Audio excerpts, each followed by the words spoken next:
Hi, welcome to Gorilla Implementation Science. This will be my cognitive behavioral therapy training. This training was developed for certified alcohol and drug counselors at the bachelor's level, but it is applicable across different disciplines as it is a baseline understanding of cognitive behavioral therapy. My name is Mike Morrow, um, and who I am. I'm a licensed addictions counselor. I'm a licensed professional counselor. I have a BS in psychology and an MS in clinical counseling psychology, and currently in a PhD program for counselor education and supervision. I'm a cognitive behavioral therapist, and I consider myself an advocate for evidence-based practice. Handouts for this uh, workshop are available on a Google Doc. So if you use this QR code, it'll take you to a Google Doc, and then you can kind of jump into the actual worksheets that accompany it. Um, so normally this will be a 14-hour training. I don't expect it to be 14 hours worth of content as we will not have open discussion or Socratic discussion. So it's more likely going to be just a few hours here in a multi-part series. This version of our training is probably not relevant to the online audience. What we're going to talk about, though, is a history and theory of CBT. We'll talk about CBT research as it is associated with substance use disorders. We'll talk about specific CBT tools, and then I'll give you some of the vignettes we'll use for skills practice so you can practice it on your own. Behaviorism. So, um, er, when we talk about cognitive behavioral therapy, we have to start with behavior because the behaviorism is a view of the world where we look at mammalian behavior and specifically human behavior as the only thing we can measure. At least this was true at the time in which behaviorism was posited. So early researchers felt that the study of the psyche was too unreliable, and so they instead opted to focus on what they could see, what they could measure from the outside. So researchers started to treat thoughts and the mind like a black box. So whatever's going on inside the mind, we can't see it, we don't know, so let's not try to um, speculate. And so researchers found behavioral patterns that led to the development of several behaviorist theories. And so this is the early stages of cognitive behavioral therapy. And then moving into cognition, this is a later stage of psychological research where researchers begin to branch out into the mind.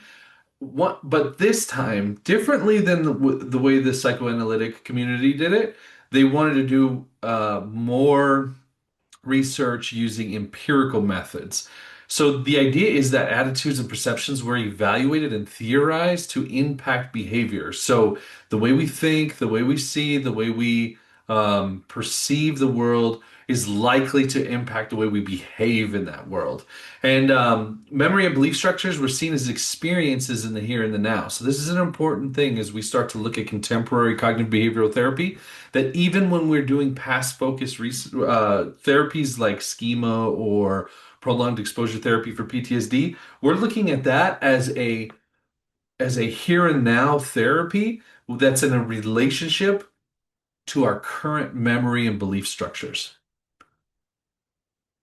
The Bringing this into Aaron Beck. Many folks know the name of Aaron Beck, but if you don't, Aaron Beck is the one who, I guess you could say, invented or created cognitive behavioral therapy. He was originally trained as a psychoanalyst, but was frustrated with the process, what he describes as a circular process of depression, just kind of going around in circles.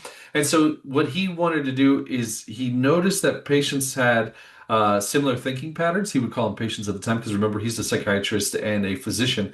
So they would have similar thinking patterns that would go around in a circle, go around in a circle. And what he wanted to do is see if the new theories of cognition, that these new ideas that what you think about influence your behavior, if he could bring that into a clinical space. And surprise, it worked. He moved to change attitudes or help clients change their attitudes, and then that resulted in a change of behavior, which then resulted in changes in mood. So this is what cognitive behavioral therapy, how it's born. Aaron Beck takes this early behaviorism theories, takes the a little bit later cognitive theories, starts to put them together into a single therapy. And so today, universities across the country study the use of CBT, often with one diagnosis or another. So early on, Beck looks at depression, really sticking to this cognitive component. But then as this cognitive behavioral therapy concept starts to disseminate across the country, many universities start to focus on developing CBT for other specific disorders. And so some universities have researchers who are solely researchers for borderline personality disorder, as we see with Marsha Linehan, or some may be solely focused on PTSD, as we see with Edna Foa. And so you start to see the development of these of this theory become more and more specific to various disorders. And then it branches out even further with things like ACT, which are seen as transdiagnostic versions of here and now sort of cognitive behavioral therapies. And so often a researcher can spend their entire career on a single diagnosis and seek to find ways to treat it with various CBT techniques. And it may not even be a diagnosis, it may be ailments such as chronic pain. So there's a lot of research around chronic pain or substance use generally, which encompasses a variety of different diagnoses under that umbrella. So cognitive behavioral therapy comes to you see this triangle a lot in cognitive behavioral therapy. The concept is that cognitions impact emotions, emotions impact behavior, behavior impacts cognition, behavior impacts emotion, that it is in somewhat they're all influencing one another. And so you find this sort of thinking of it as a math equation in which if you change any of the variables on one side, you have to change some of the variables on the other side. And so if you change anything to the cognitions, you would expect behavior and emotion to change. If you have any changes on emotion, you would expect cognition and behavior to change. And if you change anything on behavior, you would then expect cognition and emotion to change. And so this is important because in cognitive behavioral therapy, we really can't focus on emotion too much without going either through behavior or through cognition. It's very difficult to reach past the behaviors and the thinking and to just immediately touch emotions. I would say perhaps pharmaceuticals can change your mood without necessarily having an impact on your thoughts or your behavior. But we would say that therapists don't. And many therapists might argue with that, saying, well, no, I work strictly with emotion. We would say that actually, even if you're doing mindfulness, if you're doing grounding, if you're doing things that are really emotionally focused or naming emotions, we would still think of that as like a cognition or a behavior because you're still having to talk through like what is the feeling, or you're still behaving by monitoring what that feeling is. Um, so research methods.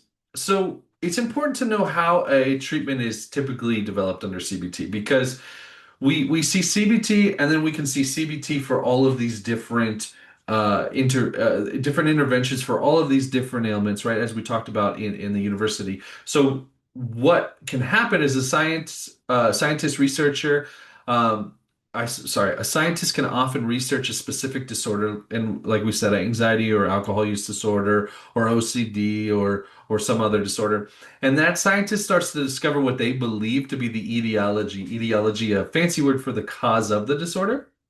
So they look at it and they go, okay, what is the cause of this disorder? They may spend huge chunks of their career just trying to figure out what the underlying mechanisms are of a particular disorder. Then they use a specific CBT technique to treat that disorder. So they go, okay, I understand that underlying mechanism, and I know CBT has this technique, and it may not even come directly from CBT. It may even come from an earlier therapy or a different theory, but the technique is brought without the theory coming along, if that makes sense. So they call it sort of a technical eclecticism, where it's like, yeah, I'm going to use this other technique from this earlier theory because I think it's going to help eliminate whatever this maintenance mechanism, this word maintenance mechanism, whatever maintains this disorder. It's going to eliminate this maintenance mechanism and allow the the treatment to kind of help the client return to some experience of euthymia or like a mild mood. So often what happens is they use this technique. Let's summarize a little bit. So they research this disorder. They figure out what causes this disorder. Then they find a technique that they think is going to help change the disorder to being or to eliminate this disorder really. And then they're going to run like a randomized trial, and then they're going to put together a manual. So that way they can disseminate it out to counselors and other therapists generally. So the manual is a step by step how they accomplished what they accomplished to find effective treatments in that randomized control trial. So what is a randomized controlled trial? It's one way to evaluate a one way to evaluate a CBT treatment is through a randomized controlled trial, and this entails taking research participants and randomizing them between two conditions. So what you're going to see is you take a group of folks. Let's say everybody in this group has some disorder that we're attempting to treat. So everybody has major depressive disorder or generalized anxiety or OCD. And then what we do is we randomize them into two sections. The reason we randomize them is because we believe it helps eliminate any selection issues. So we want to make sure that the researchers aren't selecting people who are most likely to benefit or people who get along the most with this treatment. So instead, it's random and we randomize them and then distribute them into the control group and the treatment group. And then sometimes the conditions, so there's the treatment group is where we're putting in the cognitive behavioral treatment. And then there's the a wait list or an alternative treatment. And so what's important is in a randomized control trial with pills, I think a lot of people understand this concept that they'll use what they call a placebo, like a sugar pill, right? So you have one pill and you have a sugar pill. In psychotherapy, we can't give them a sugar pill. So what we try to do is we do a couple of things. We either pit one treatment against another. We do wait list where people wait on a wait list and see if the folks who got access to the treatment benefit above the wait list.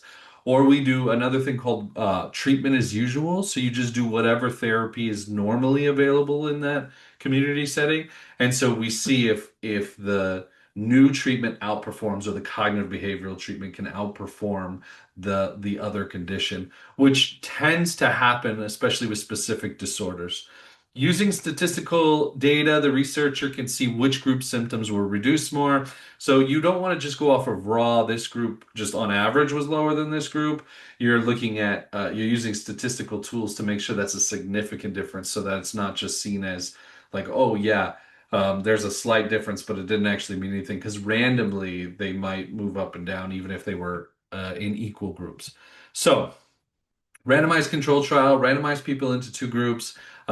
One side gets CBT, one side gets treatment as usual or a wait list, and then we want to see if one outperforms the other. And often that happens that CBT can outperform others. A meta-analysis takes a bunch of these randomized control trials and applies another statistical analysis to it, trying to put all of these randomized control trials into a single study. So that way, if one RCT, one randomized control trial says, yes, it went really well, but another one was like, it wasn't that great, they kind of can weigh each other out. So a meta-analysis takes a bunch of them, puts them all together so we can kind of see what the literature says in more of a mass than just one single study. So this allows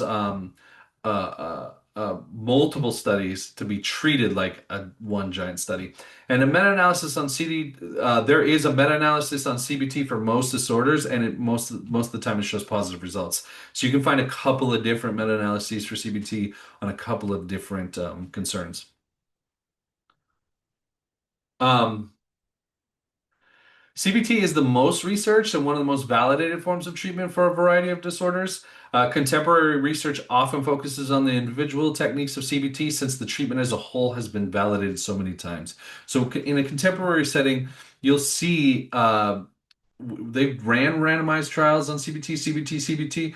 It works, it works, it works, it works, it works. Okay, well, that's starting to get old hat. Like I get it, it works. So what? So now we got to start doing research on what exactly is it that's working? What are the mechanisms? How can we start maybe even like pulling the fat out of the treatment to see how lean and efficient we can get it? That may be one reason, but another reason it might also be it helps us understand what the underlying mechanisms of any particular disorder are, as it allows us to see what's the most effective component of the treatment, because that can help give us clues onto what's maintaining the disorder. So, for instance, in PTSD, there may be a debate about whether it's like the thought process that's keeping people locked in PTSD, or whether it is the let's say, avoidance of their memories, right? And so if we can kind of pull back and say, okay, this group does the exposure elements, this group talks about their memory, this group instead like talks more about their attitudes and beliefs. Let's see if one outperforms another. It can give us clues to what's going on inside of these disorders and what's maintaining them. CBT has been used in many languages across many cultures around the world. So I've seen studies where they've done it in parts of the continent of Africa and parts of Asia, and you see research coming out of China and Hong Kong as well around CBT. Um, Here's some of the research that I pulled together that was kind of just fun, uh, sort of highlights of CBT as it is associated with substance use. So, combined pharmacotherapy and cognitive behavioral therapy for adults with alcohol and substance use disorders, systemic review and meta-analyses, meta-analyses of cognitive behavioral therapy for alcohol and drug use disorders, treatment efficacy by contrast condition, and then the efficacy of cognitive behavioral therapy, a review and meta-analysis. So these are three different meta-analyses, which all have shown some benefits for cognitive behavioral therapy's use with folks who experience alcohol or drug disorders. So here's a CBT theory overview. So now we're going to get a little bit more into the theory. We'll do a little bit of the cognitive theories, a little bit of the theories, and then disorder-specific theories. Spend some time on that. So when we're talking behavioral, we're looking at conditioning, which includes the modification of behavior via cues. So conditioning is the idea that you're changing behavior based on the way the environment is cueing you. So there's two types of conditioning. There's operant conditioning and there's classical conditioning. And we're going to go over the definitions of those. So, operant conditioning, it's changes to behavior due to various incentives or disincentives. Typically, is conceptualized through four environmental responses: positive reinforcement, positive punishment, negative reinforcement, negative punishment. Reinforcements and rewards are more powerful the closer they are to a behavior in time. So, punishments and reinforcements are more powerful the closer they are to the behavior. The closer they are to the behavior, the more impact they can have on their change. Um, so what are these things? Positive reinforcement. This one's pretty easy for most folks to remember because it is very closely aligned with the pop culture definition of positive reinforcement. So it's an addition of something or feeling to make a behavior more likely. So think of it as an addition of a reward of sense to make a behavior more likely. So let's say we ask a dog to sit, and when they do, we provide them a treat. Another experience could be taking a drug, and then we experience a spike in euphoria. So for both of those, like there is a an addition of something that's reinforcing this desire to do the behavior again. So next time we ask the dog to sit, they're likely to sit because they were rewarded previously, and the next time I go to be offered drugs, I might take it based on my spike in euphoria. Negative reinforcement. This one is sometimes confused in pop culture. So, negative reinforcement is the reduction of some burden or feeling to make a behavior more likely. So, remember, this is going to make a behavior more likely. Whenever you hear reinforcement, it makes a behavior more likely. And when we think positive and negative, I think this is one of the hardest things I see for students to grasp. The positive and negative, do not think of them as good and bad. Think of them in a mathematical sense as addition and subtraction. So, negative reinforcement is the subtraction of some burden to make a behavior more likely. So, a student gets an A on an assignment, and then the teacher cuts the required homework in half. hey, if you get an A, I'm cutting the homework in half. You don't have to do as much. And then anxious person takes a drink and their anxiety symptoms are immediately reduced. We would look at this as a negative reinforcement. So you have anxiety, my heart's beating, I'm nervous, I'm stressed. I take a drink, oh, settles the nerves. We would consider that a negative reinforcement because it's taking the burden of the anxiety away. Negative punishment. Now, negative punishment is subtract something, but it's also punishment. So make the behavior less likely. So it makes the behavior less likely. So the reduction of some reward or feeling that reduces the likelihood of a behavior.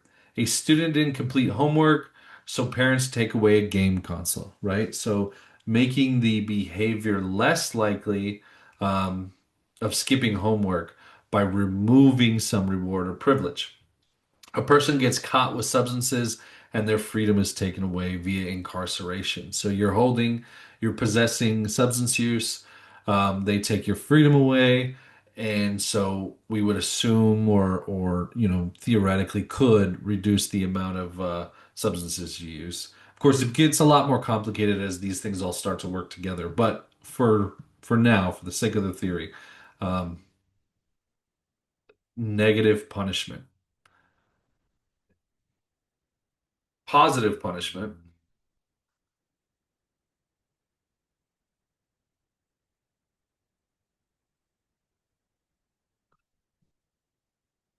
is where you're adding something or feeling to make a behavior less likely. So a student didn't complete their homework. Now we assign double the homework. Teen gets caught with cannabis and is given a lengthy lecture about the dangers of drugs. That may be a positive punishment. Often folks get this one confused, positive punishment, as in it needs to be something that's like positive through the value sense. But again, remember, this is not good or bad. This is plus and minus. And so a positive punishment under this conditioning sense could include hitting a dog in the nose with a newspaper when it pees on the carpet. So while I would never suggest you do that, that would technically be categorized in this. And I think it's helpful to use an image like that so you understand it's not good or bad, it's plus or minus. You either added something or you took something away.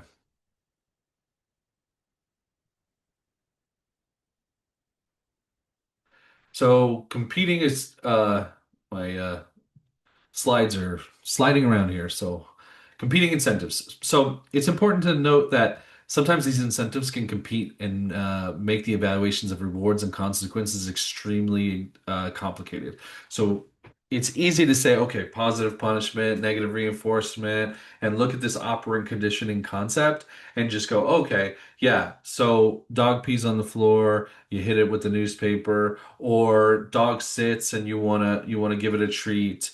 But what happens if you have multiple incentives happening at the same time?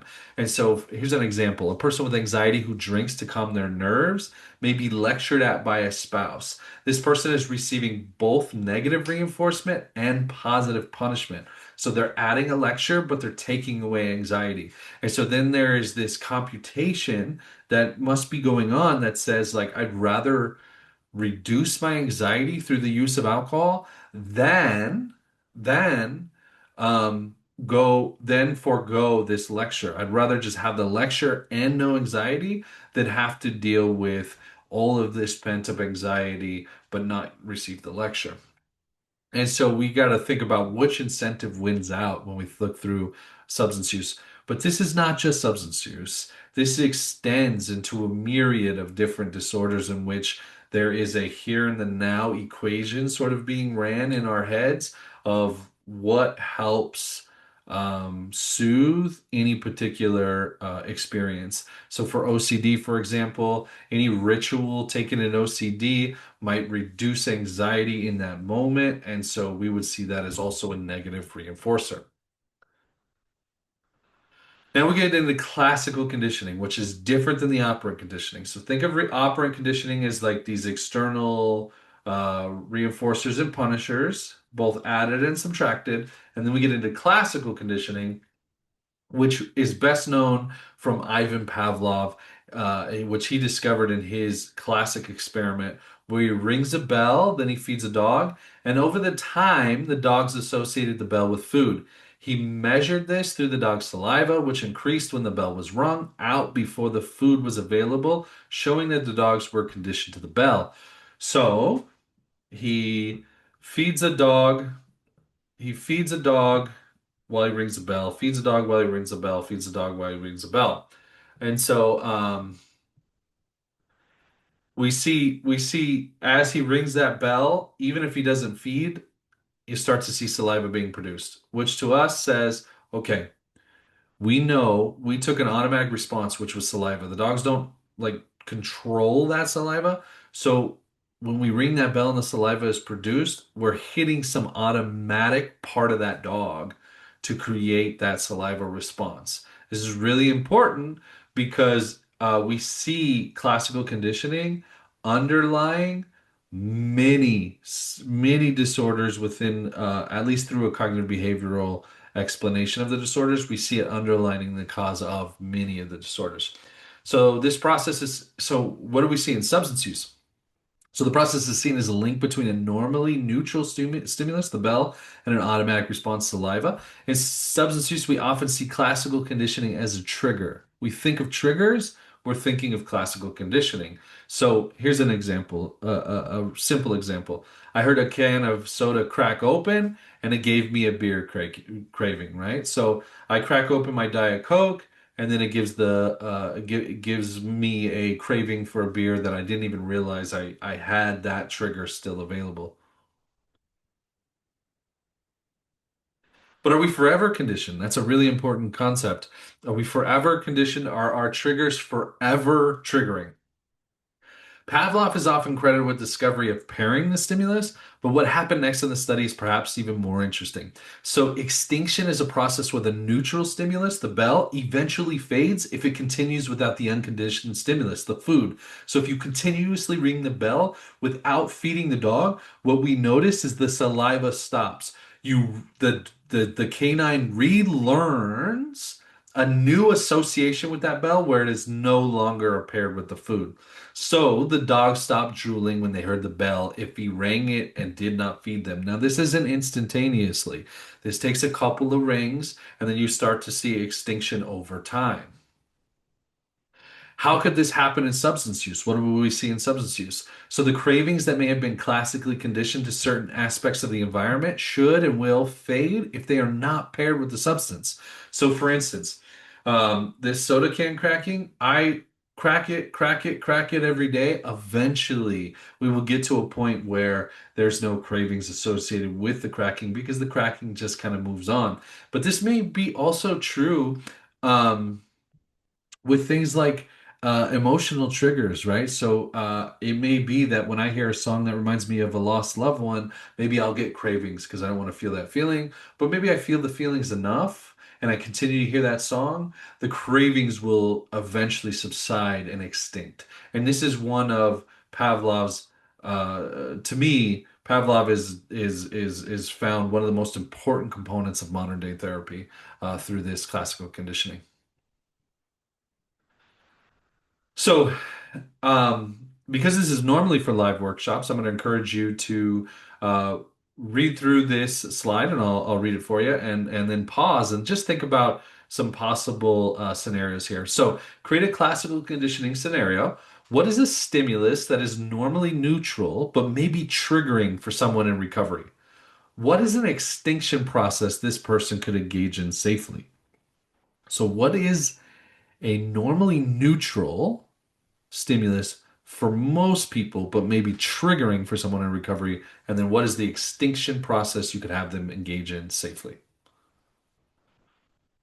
Okay, moving into the next piece, antecedent behavior consequence. So this is an important concept. Many CBT counselors use what they call an ABC sheet to determine the incentives of any given behavior. They often call this a functional analysis. Like in the manuals, in the literature, they call it a functional analysis.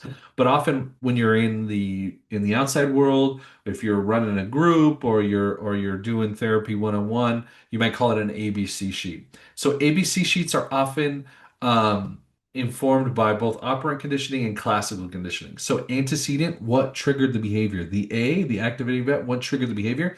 That is the classical conditioning response. Behavior, what is the actual behavior we're looking at? Now, what's interesting is we often think of behavior as the thing we can see, but many cognitive behavioral therapists actually see behavior as including thoughts, including the actions, including emotions. So the behavior tends to be whatever it is that you're targeting as the therapist. So it could be the thinking, the feeling, the acting. And then the consequences, don't think of it as good and bad again. Again, consequences are just what are the incentives on the other side of the behavior. And are they naturally pushing the behavior up or are they naturally pushing the behavior down? And so we want to get an analysis of this so that way we can get an idea of what may be incentivizing any particular type of reaction. Think of don't think of functional analysis yet as so much of an intervention as much as a roadmap you're giving yourself, or sort of like a spyglass where you're trying to just get information and collect information from the client's experiences. An antecedent is what may cue a behavior, and so it's often the product of classical conditioning. The behavior itself is descriptive, but includes the reaction to the trigger or the antecedent. And then consequences are the incentives that occur after the behavior that may reinforce or punish the behavior. Um, so a little bit of redundancy there, but I think it's helpful to kind of go over these twice. ABC sheets, they use the concepts of antecedent, behavior, and consequence to evaluate the driving force of the behavior. So, again, we're using this as a sort of a spyglass. We're trying to really evaluate what's going on, assess what's happening with in any particular moment in time. So let's put it into practice. You just sat down for dinner, and your dog puts her two front paws on your right leg. You reach over and hand her a small piece of hamburger. So, if we wanted to reduce this behavior of two front paws on your right leg, which I think a lot of people would say is like a begging dog, right? If we wanted to reduce that, first we have to figure out what's maintaining that. So we'll do a canine functional analysis. You sat down for dinner. Okay, that was the Pavlovian trigger, right? The trigger that sparked the behavior. The dog places its feet on your leg, and then the consequence, we positively reinforced it with some hamburger. So in some ways, you could say we enabled the behavior because they came up, they put their feet on our paws, and we fed them and reinforced the idea of them kind of participating at the dinner table with us. Now, human functional analysis. Let's say Mike has PTSD from a car accident where he was in a crash with a red car. Mike is walking and sees a red car. Mike gets a spike in anxiety and some panic. Mike drinks some alcohol and his anxiety goes down. So if we're targeting the alcohol, if we're targeting the alcohol or we're targeting the anxiety, depending on which one, we want to do a functional analysis with that. So feel free to pause and do one yourself to see if it matches what I'm thinking. And yeah, let's put it together. So what we see is the antecedent, the red car. The red car comes in, it triggers the anxiety. But remember, the behavior that we might want to reduce is probably the drinking of the alcohol. And so the consequence is the negative reinforcement via a reduction in panic. So the red car drives by. I'm reminded of the traumatic event or the traumatic car. My heart starts to race. Oh, I need to have a drink of alcohol. It calms me down, slows down that heart rate. And then I have a negative reinforcement of the removal of my anxiety. And so via reduction in panic. So my panic is gone. But it's really important that we look at this at short term versus long term. So in previous examples, we looked at short term consequences because they tend to be the most impactful on our automated systems. But long term consequences have to be reasoned out and considered more carefully. Many ABC sheets provide a section to evaluate both long term and short term consequences. I think it's important to say incentives are more likely to be impactful the closer they are to the behavior. So you have a strength of the incentive, but also the timing of it matters a lot because a court appearance or a life sentence even may be a very strong incentive, but it tends to be separated out really far from whatever the crime is, right? So if you're committing a crime and it takes a while to get arrested, you may notice that that person is not deterred so much by the sentencing. And I think that's tends to be true in the literature that longer sentences don't necessarily deter.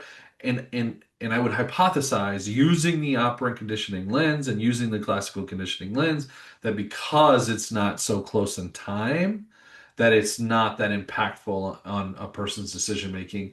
I think many people who are engaging in sort of that automated decision making process tend to be more influenced by that that window of, I would say, maybe 10 to 20 minutes is what I would. This is just me speaking off the cuff here. What I would encourage folks to think about as impactful to someone's behavior when you're doing a functional analysis. So I usually use a rule of thumb of keeping that functional analysis within about a 10-minute window if possible. And if there are multiple behaviors over a string of days, I would slice them up into independent functional analyses. So let's revisit Mike. The red car shows by. He drinks some alcohol, reduces his panic, but long term, there's an increase in liver damage and prediabetes. Doesn't seem to bother Mike much because right now he has panic and right now he doesn't want to feel panic, and so he's in that 10-minute window. He's gonna reduce his anxiety. The liver damage and diabetes, while they are severe, they're far out on the calendar. They don't have as much impact on his behavior in the here and the now. So functional analysis and cognition. So functional analysis can also include thoughts and emotions. So we'll demonstrate the use as we investigate cognition more. Certain thought patterns may be impacted by cognition, suggesting then that if conditioning, I'm sorry, that you may have certain thinking patterns as they are associated with cues in the environment. So cognition, so cognitive cognition, it refers to any process of the mind, which can include thinking, memory, or attitudes and beliefs. Cognitive therapy involves the modification of thoughts into a more accurate way. Often people can misnomer cognitive behavioral therapy as like positive thinking, but it's not positive thinking. It should not be like positive thinking if it's inaccurate. That would be a denial or invalidation of a person's feelings. Cognitive therapy instead should seek to modify the thoughts to a more accurate way. Well, how do you know what's accurate? How do you know what's not? Um, you're not saying what's the truth or what's not the truth. You're helping the client remove cognitive biases and logical fallacies out of the way in which they're evaluating any particular situation. So their accuracy they arrive to, you don't. You ask them to formulate their argument, but then you also point out when they're using a fallacy and try to help remove that logical fallacy as a way to make their thinking more accurate for the situation so they can be the most optimal of decision makers. So while cognitive psychology and cognitive therapy, this is important. I don't know that I said this explicitly.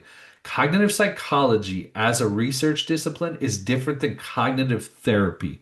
I know it's confusing, but cognitive psychology is where psychologists work to learn and study normative human experiences of memory, thinking, um, and like processing.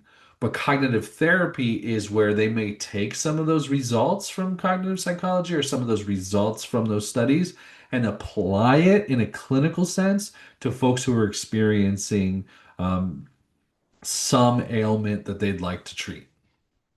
And so they're different. Um, they're different, but cognitive psychology does inform cognitive therapy. Cognitive distortions, you'll hear this in CBT quite a bit. Cognitive distortions are logical fallacies that we possess, which influences the way we see the world. Um, Cognitive distortions, logical fallacies, cognitive biases, these tend to share a lot of similarities. And in fact, cognitive distortions are probably best categorized as a subset of a larger volume of cognitive biases more generally. But cognitive distortions may be called cognitive biases or even stinking thinking.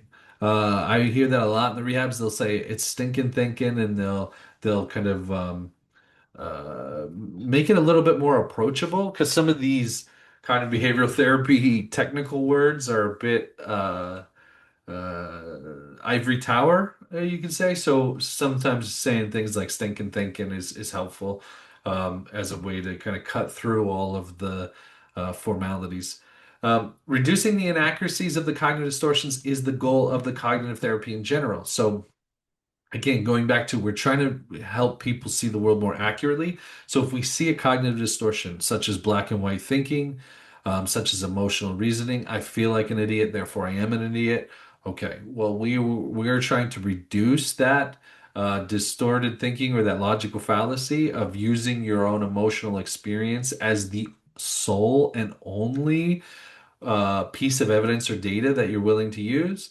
And so we challenge that through a lot of means, and we'll go over some of those today. But we challenge that to try to get to an accurate place.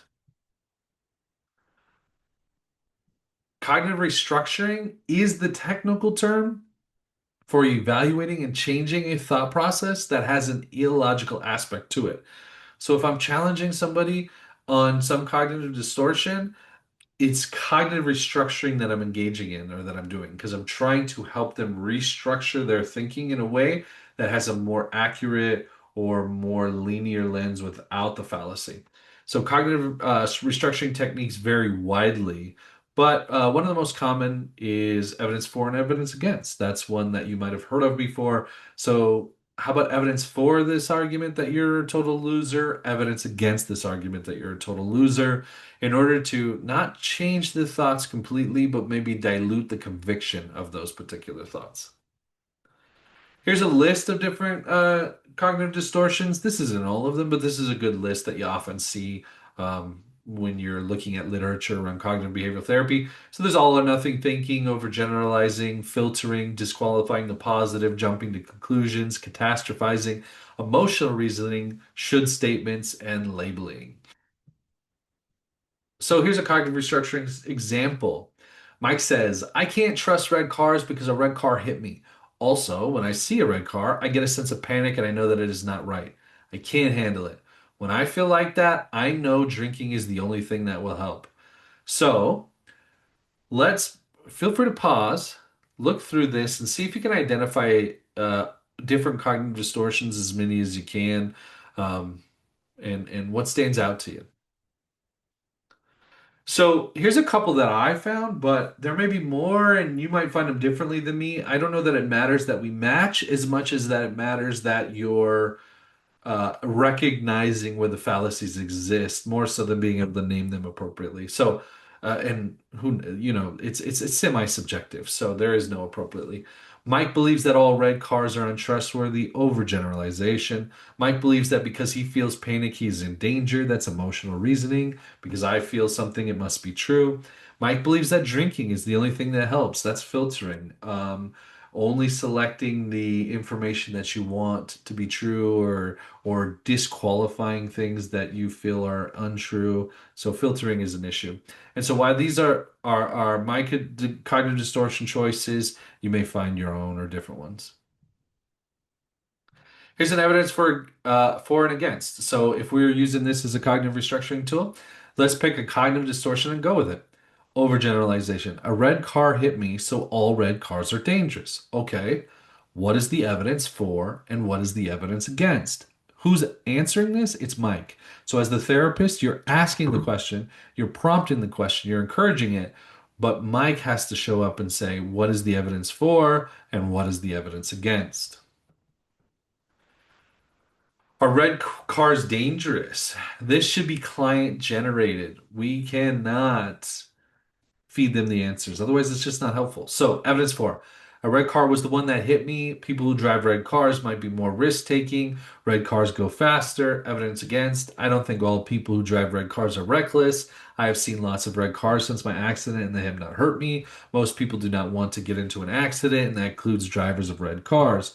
What's interesting in here too is you can see Mike put some things in the evidence for that actually doesn't seem to be maybe factually true. Red cars go faster. I don't know if that's true.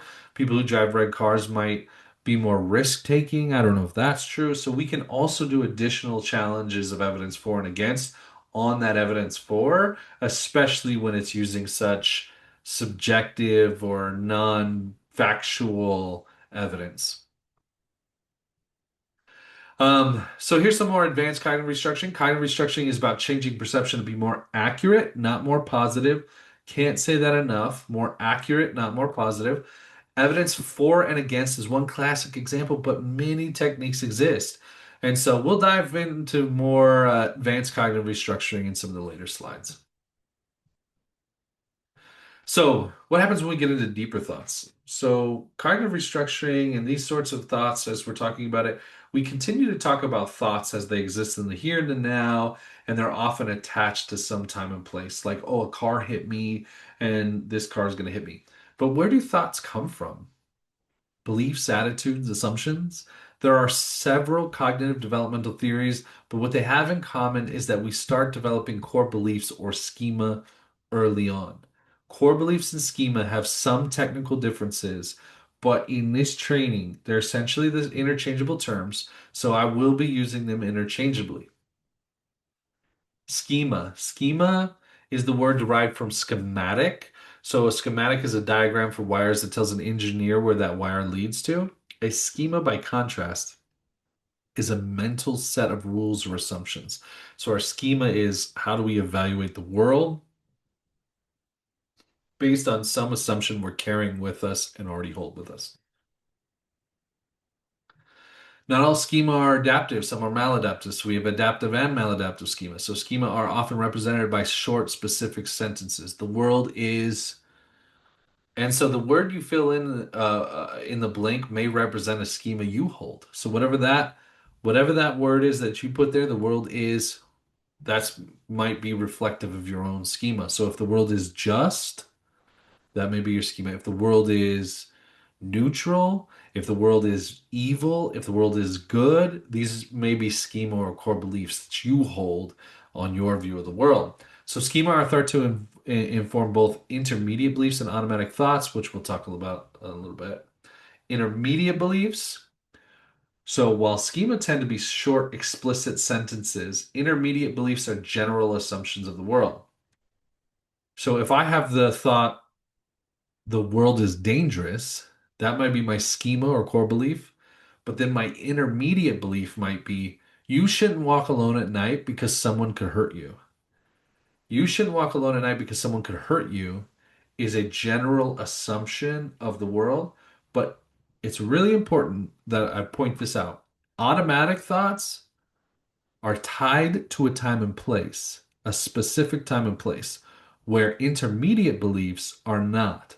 You shouldn't walk alone at night because someone should hurt you is generalizable into various settings, where an automatic thought is, I shouldn't have walked down that alleyway because that man could hurt me, is tied to a time and place and an automatic thought. The belief is not quite a schema and it is not an automatic thought, this one particularly, the intermediate belief. Automatic thought is one that is spawned from a specific scenario. These are the thoughts that are most often targeted in cognitive restructuring. Using automatic thoughts as a starting point, a therapist may seek to find a specific schema or core belief. So, if somebody's walking down an alleyway and they experience an automatic thought that says, oh, this is too dangerous, I shouldn't be here, it may give us clues to what their earlier schema are or their core beliefs are. And so we can use that as a clue or cue to start trying to find a core belief out of that automatic thought. So in practice, let's demonstrate an automatic thought. Let's say you have a brand new car in the parking lot of a grocery store, and suddenly a shopping cart strikes the door. Bam. Okay, pause the video, think about it. What is your automatic thought? That shopping cart just hit your car. Your automatic thought in the last slide is likely informed by some deeply held schema, right? A person who says, this is why I can't park near people, may have a schema that says others are untrustworthy. A person who says, this is bound to happen from time to time, may have a schema that the world is unpredictable. or that the world is neutral, or that the world is balanced, right? So notice that two people can be in the exact same environment with the exact same experience, but they're going to have different automatic thoughts. And we believe that is tied to their earlier schema and how they view the world. So think of an automatic thought as the leaves of a tree. It's the leaves of the tree, the automatic thoughts. You're producing lots of them. And the intermediate beliefs as the trunk of the tree, but the schema as the roots. The roots are what's feeding the rest of that system. And so all automatic thoughts stem from some deeper held belief. Now we're switching directions a little bit into emotions. What are emotions? Emotions are cues that tell people what to do next. Emotions are more often described in a single word. Fear tells us to run, sadness tells us to rest, anger tells us to seek justice. So um, again, emotions tend to be one word describers. I feel excited, I feel angry, I feel sadness. So, but what if our emotions are inaccurate to the situation? What if they don't match the context? When our thoughts are inaccurate, our emotions follow. So our emotions can drive our behavior, and if inaccurate, can turn into a maladaptive feedback cycle. So it may be that I think I'm thinking something's dangerous when it's not. I'm looking at some plush animal, like a plush hippopotamus, and I'm thinking, oh my goodness, that hippopotamus is going to kill me, despite the fact that it's plush or a stuffed animal. I'm starting to feel fear. Now, that fear is inaccurate to the moment, but I'm still feeling it, and then I'm engaging in some reinforcement of that by avoiding or running away or maybe even drinking. Um, to reduce my fear, right? So it can turn into this feedback cycle by inaccurately evaluating the situation, and then my fear is inaccurate to the danger and the actual threat of the environment. So we can't change our emotional state directly without chemicals, right? So if I drink, boom, I can change that changes my mood.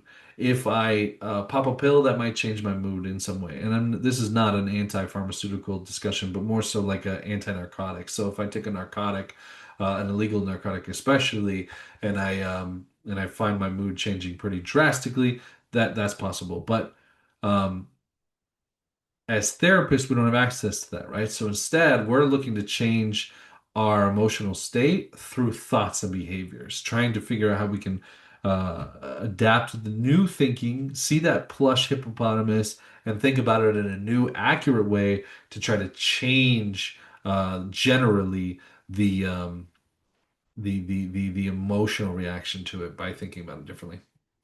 So dangerous emotions, actually emotions are not inherently dangerous, but a person who is unskilled at managing them may react dangerously. So that's a very important difference. Emotions themselves can't hurt you. People think they can die from panic attacks. You're not going to die from a panic attack. You're going to die from drinking and driving, avoiding your panic attacks, right? So that's an important distinction to be made that emotions themselves are not inherently dangerous. When a person is emotionally heightened, they may see the world differently than when they are not. An angry person may not be very logical in that state, right? When I'm mad, I don't need to make a lot of sense. And so sometimes we need people to be emotionally charged for a lesson to matter. We'll talk a little bit of that in the exposure therapy, but there's another concept called hot thoughts. So, why am I bringing this up? Emotions are not a bad thing in cognitive behavioral therapy. We're not emotionless in cognitive behavioral therapy. In fact, we're really trying to get to the emotional content because we do believe that the most effective way to change somebody's thinking patterns is when they are emotionally activated. Talking them out of something when it's all in theory isn't as easy as when we're in the middle of it and we're experiencing it. So, for example, if somebody's afraid of flying, it's really hard to talk them out of that fear of flying from the ground. Just saying, yeah, don't you know the planes are great, they work, yada, yada, yada. It tends not work as much as if we're on the plane and we're doing the exposure exercise and we're talking it out, saying, look, here's XYZ reasons why this is happening, or evidence for, evidence against, whatever you want to do. So, All that to say, we want people to be emotionally charged in therapy, and emotions are not dangerous. Specific theories. So scientists have created specific cognitive behavioral theories. So we have cognitive behavioral therapy, and then we have these scientific theories that are underneath it that can inform it. So this can lead to some contention between different researchers, but despite some controversy, most cognitive behavioral theories are compatible. So, some specific theory examples. So, substance use disorders are learned behavior and a result of reinforcement. That's one theory. Substance use disorders are a result of mental health symptoms from various other disorders. That's another theory. Substance use disorders are due to biological differences and vulnerabilities. That's another theory. So, folks are looking at it from all these different angles, and sometimes they agree or don't agree with each other. But the biopsychosocial model is one of the most popular in the substance use world for sure. Despite three different theories, they can all be combined into an overarching hypothesis of being influenced by a person's biopsychosocial profile, suggesting that it's a little bit of bio, a little psycho, and a little social. Cognitive behavioral therapy seeks to help with the psycho and social components of substance use disorders. So let's bring it all together. So you remember this? Behavior, cognition, emotion. All right. One influences the other influences the other. So, what are social influences on substance use? So, go ahead and pause it. Take a minute with this and think about it. What are thoughts on cognitions? What are behaviors that would influence substance use? And what are emotions that would influence substance use? And what are some of the social constructs? What are some of the biological constructs? You can add those in as well. So, case conceptualization. We may have a general idea of what leads to substance use disorder, but this is our opportunity to look at a specific case. So let's evaluate what is unique about the person in the framework of cognitive and behavioral therapies, and then allow us to propose a therapeutic solution. Let me say this more explicitly. A case conceptualization allows us to think about a specific person through the lens of all these theories by applying all these theories to a specific person in an experience. So that's a case conceptualization and why we would use it. It's tied to an individual. So let's practice. Alec is a 27-year-old male who lost his mother in a car accident. He drank once in a while before the accident, but since has increased his intake substantially. When asked about his drinking, he stated that he has about a pint a day. Alec also mentioned that his drinking is worse when he hears songs or is reminded of his mother. When asked about this last experience he had, when asked about the last experience he had like this, he said, I was watching TV and a holiday song came on. I started feeling panic, and all I could think of was, I have no mommy. And when asked what he did next, he states that he drank 2 shots of liquor. Alec admits that it lowered his feelings of panic at the time, but he ended up falling asleep with the stove on. No one was hurt, but it was dangerous. After exploring more, Alec identifies his schema core belief as, I'm all alone. And so we have this vignette here. So let's see if we can take this and start flushing out a case conceptualization in order to help Alec not experience as much suffering as he is now.